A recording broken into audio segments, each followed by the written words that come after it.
L'impossible compromis. Alors écoutons ce débat entre Manuel Bompard et Alain Duhamel, avec Alain Duhamel en gardien du compromis, gardien de la mesure et de l'équilibre.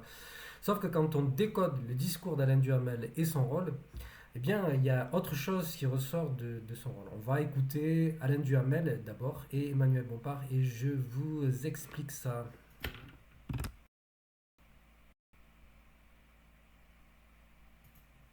Tuer les déficits et la situation dans laquelle on est.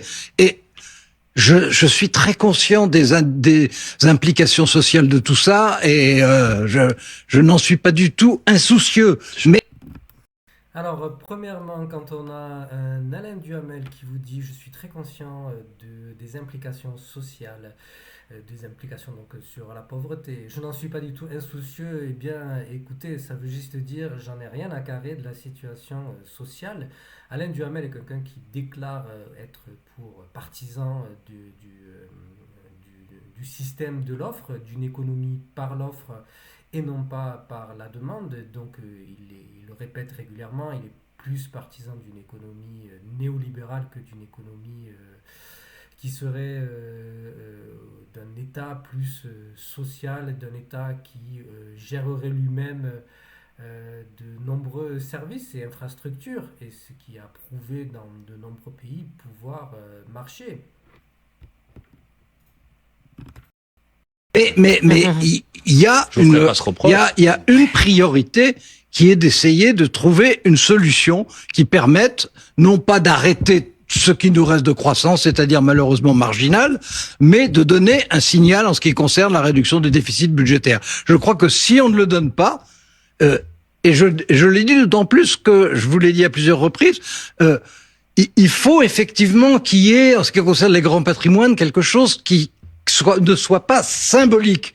Mais il ne faut pas aller non plus trop loin, ou autrement, on aura des conséquences sur les investissements, sur l'attentisme, et en particulier, non seulement sur les investisseurs étrangers qui ne se prêtent.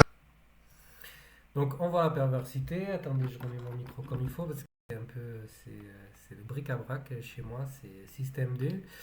Donc on a un Duhamel qui à la fois dit tout et son contraire. On voit bien qu'il joue un rôle dual dans cette histoire-là, qu'il joue le rôle de celui qui veut enfoncer. Il est là pour enfoncer Manuel Bompard. Il n'est pas là pour être neutre, il n'est pas là pour se faire la voix de la raison. Donc d'une part, il va tirer la sonnette d'alarme sur le problème, sur la croissance. Donc on culpabilise on terrifie une société avec cette idée de la croissance, comme quoi s'il n'y avait pas de croissance, l'économie s'effondrerait et donc nous ne serions plus capables de subvenir à nos besoins, etc. Et donc rend dépendant tout un système sur cette idée de la croissance et qui profite de ce régime de la croissance uniquement les multinationales, car la croissance profite aux méga structures mondiales, celles qui vous amènent tout devant vos portes ou devant vos supermarchés. Et qui effectivement, si on mettait un coup d'arrêt à ce système-là d'un coup, ça serait l'effondrement temporaire, mais complet. Temporaire mais complet.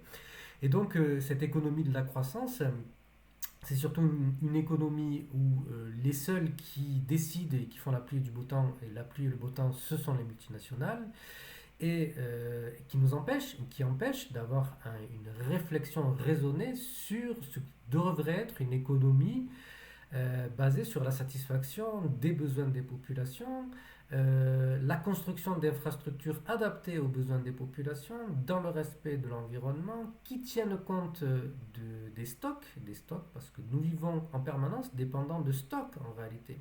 Et cette économie, qui est une économie de croissance, est tout sauf celle de la raison, car elle ne prend pas les différents domaines qui sont nécessaires à la stabilité des sociétés humaines, à la fois stabilité sociale, stabilité des écosystèmes, de l'environnement, et qui ne tient pas compte de tout ça, mais dont le seul but c'est de faire du profit et qui donc mène une machine folle qui va en avant et qui part dans tous les sens, qui a étendu une méga structure mondiale qui part dans tous les sens, mais qui ne tient pas compte des stocks et de la gestion rationnelle des stocks. Et ça, Alain Duhamel n'en parle absolument pas. Tout ce qu'il fait, c'est culpabiliser son interlocuteur sur les quelques points clés, les points hypnotiques, c'est-à-dire le budget, la croissance. Et qu'est-ce qu'on ferait alors dans une économie qui n'aurait pas de croissance? Eh bien, parce qu'on ne dit pas ce qu'on met dans cette croissance. Si cette croissance, c'est pour avoir une économie folle qui part dans tous les sens, à quoi ça sert? À rien. Il n'y a pas de, il n'y a pas de thématique, il n'y a pas de valeur dans cette croissance. C'est juste faire du fric pour faire du fric et on ne maîtrise rien dans cette croissance. Tandis que dans la croissance, et c'est un peu ce que dit Emmanuel Bompard, c'est ce que Manuel Bompard, c'est ce que dans un système où on favorise la demande plutôt que l'offre, c'est-à-dire qu'on accroît le potentiel de la demande, on a une population qui est plus riche pour pouvoir consommer, donc qui va alimenter davantage le système de la croissance. Quoi qu'encore avec Manuel Bompard, on se situe encore dans le système de la croissance. Mais on ne réfléchit pas à ce qui compose la croissance. Alors, je parle un peu vite parce que je sais que à la LFI, ils ont un projet social écologique qui réfléchit à ce qui compose la croissance. Mais on reste quand même dans le système de la croissance. On reste attaché et esclave encore de cette idée. Alors qu'on n'a pas besoin de la croissance en réalité. On a besoin juste de définir des cadres qui vont permettre de satisfaire les besoins de la société en équilibre avec l'environnement. Donc comment maintenir un environnement en bonne santé alors qu'on est à 100% dépendant de l'environnement. Il faut bien comprendre ça. L'économie néolibérale qui court comme un taureau dans l'arène, dans une course indéterminée, on ne sait pas où elle ne sait pas où elle va, sauf à accumuler davantage de richesses et à conserver pour elle toutes les ressources en cas d'effondrement. À part ça, elle n'a aucun projet, zéro projet pour vous. Donc, une économie qui serait basée sur la raison serait une économie où on va placer les différents domaines pour satisfaire les besoins des populations, donc le système productif, les infrastructures pour circuler, pour acheminer les produits, assurer tous les services à la population qui sont nécessaires de la naissance à leur mort et qui sont nécessaires à une qualité de vie et puis un cadre de vie qui soit aussi satisfaisant. Donc voilà, Alain Duhamel ne parle pas de tout ça dans son idée de la croissance.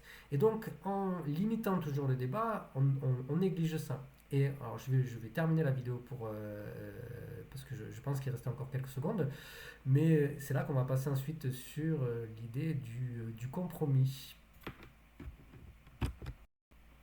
Précipiteront pas, mais aussi sur les investisseurs français, y compris les PME, qui à ce moment-là sont déjà dans l'attentisme Alain et le Duhamel resteront. Mais ça, qui va vers le compromis. Manuel Bompard qui quand même appelle à la taxation des plus hauts patrimoines. Oui, merci d'avoir été l'invité du face-à-face d'Alain Duhamel. On en reparlera et on suivra. C'est un compromis qui pourrait se dessiner sur une sorte de taxe Zucman dans lequel il n'y a pas les biens professionnels. Tout le monde sait que si vous faites ça... un compromis quand même, un compromis quand même. Du sujet. Ça ne sera pas mon compromis à moi, en tout cas, ça je vous le dis. On va voir. Alors, attendez, je me rebranche. Alors, l'idée fallacieuse du compromis, encore une fois, c'est alors Alain Duhamel qui présente le visage du compromis. En réalité, je vais vous donner une métaphore pour vous représenter ce qu'est le compromis dans les sociétés occidentales actuelles. Le compromis, mettons, serait une table. C'est la table qui représenterait le compromis. Vous êtes d'accord avec moi que la table, elle est dans un lieu spécifique. Elle va être près de chez vous, devant chez vous ou chez vous. Et sur un territoire, elle est sur la planète. Donc cette table, elle a certaines dimensions. Elle peut être plus ou moins grande, mais elle ne sera jamais très grande. Mettons qu'on peut élargir cette table. Mais dans l'idée du compromis que se font BFM TV, qui invite Alain Duhamel, et puis cette idée de compromis, on va la retrouver un peu partout dans cette société. C'est un argument qui est fallacieux, moi, que j'ai retrouvé dans beaucoup de débats avec beaucoup d'interlocuteurs, qui voulaient qu'on place toujours un compromis entre leurs idées, mes idées, ou toutes les idées des personnes qui étaient présentes et de ceux qui n'étaient pas d'accord avec eux. Sauf que ceux qui veulent ce compromis, ce sont souvent eux qui tiennent la table. Ce sont eux qui décident des dimensions de la table. Ce sont eux qui décident où on va poser la table. Et dans ce cas-là, le compromis, il n'est pas basé sur la raison. Il n'est pas basé sur une idée totalement neutre qui serait complètement objective de la situation. Non, ils vont décider en fait de quelle forme à la table, d'où elle se situe, etc. Et donc c'est eux qui posent les limites. Vous comprenez que s'il y a des choses qui sont totalement disproportionnées, où il y a des gens qui exposent des idées complètement folles, s'il y en a un autour de la table qui, pour lui, dans ses idées, il faut tuer tout le monde et n'en garder qu'un seul ou deux pour avoir une société qui soit viable. On va faire un compromis avec celui-là. Eh bien, c'est exactement cette idée du compromis qui est fallacieuse la plupart du temps dans les débats dans nos sociétés. Le compromis, il n'est pas dans la qualité, la nature des intervenants qui sont, enfin si, elle serait dans leur nature, mais elle n'est pas bonne avec le type d'intervenant qu'on a, quand c'est par exemple Alain Duhamel, quand c'est BFM TV qui propose un compromis, tu peux savoir déjà que le compromis ne sera pas neutre. Le compromis se situerait plutôt dans une société où les partis, ou les différentes parties de la société seraient réparties de manière égale, mais où aussi on poserait des valeurs fondamentales pour qu'une société soit épanouie, pour qu'on réponde aux besoins de la population, comme je l'ai exposé tout à l'heure, pour qu'on ait un système productif qui soit efficace, c'est-à-dire des entreprises qui marchent, qui soient pérennes, qui ne se cassent pas la gueule au bout de 5 ans, pour qu'on ait un maximum d'emplois qui puissent travailler dans les entreprises ou autour des entreprises, pour qu'il y ait un dialogue.